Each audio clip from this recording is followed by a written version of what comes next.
आज आप देखिए टेलीविजन पर सास बहू की कहानी आती है, क्योंकि सास भी कभी बहू थी। आप सभी देखते हैं, आपको पता है सास भी बहू थी।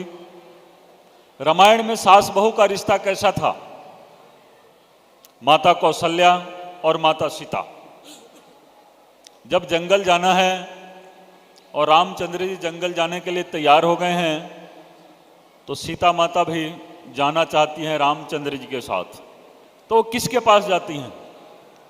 वो माता कौशल्या के पास जाती हैं कि चलन चहत बन जीवन नाथू के ही सुकृति सन होई ही साथू, कि हमारे जो नाथ हैं, हमारे पति हैं, जंगल जाना चाहते हैं।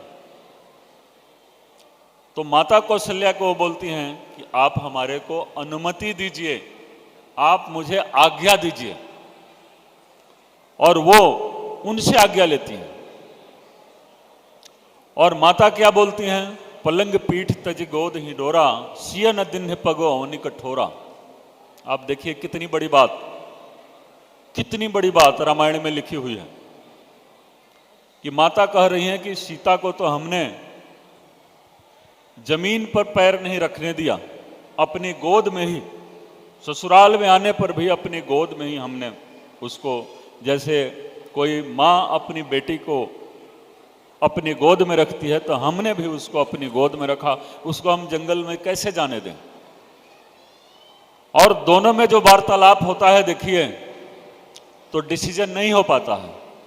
एक तरफ माता सीता बोलती हैं कि नहीं, हमारा पतिव्रत धर्म है, मैं मुझे जाने की आज्ञा दीजिए।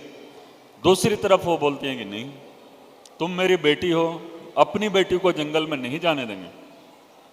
तो फैसला के लिए क्या होता है? फिर दोनों रामचंद्र जी के पास जाते हैं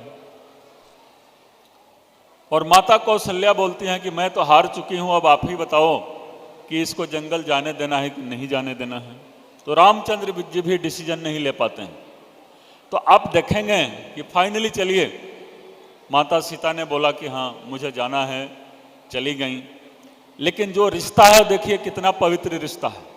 और आज सास बहू का जो दिखाया जाता है टेलीविजन पर, और हम वही देखते हैं, हम रामायण को नहीं देखते हैं, और हम झगड़े करते हैं। देखिए कोर्ट कचहरी में चले जाइए, हमारे कई वकील साहब भी बैठे हैं, पुलिस के अफसर बैठे हैं, तो सास बहू की लड़ाई, पारिवारिक कलह की लड़ाई कचहरी में कितनी चलती है।